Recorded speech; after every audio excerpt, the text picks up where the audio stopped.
Hey, I'm Chris Brogan. Some people wanted to know what the snow was looking like in my neighborhood in northern Massachusetts, and seeing as I have to go out and move Kat's car, I will be able to show you. Come on out with me, let's take a look.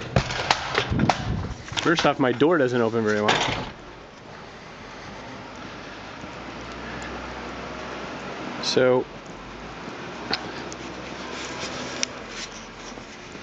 I'm 6'2", and these snowbanks are looking like about 8 feet tall now.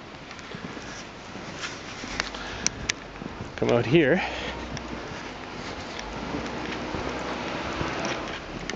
You can see everything's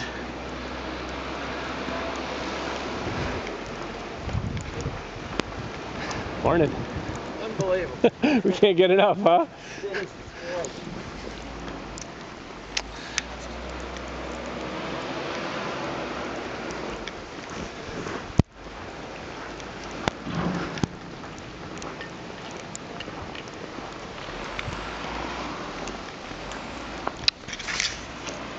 So the snowbank behind me is maybe about 15-20 feet tall. There's giant, like 8 foot, 6 foot swaths of snow right there. And my poor Camaro, which gets put away soon, because I finally got a storage facility, is right there buried underneath some snow. So my Camaro is a few feet under. So there you go, that's the storm such as it is.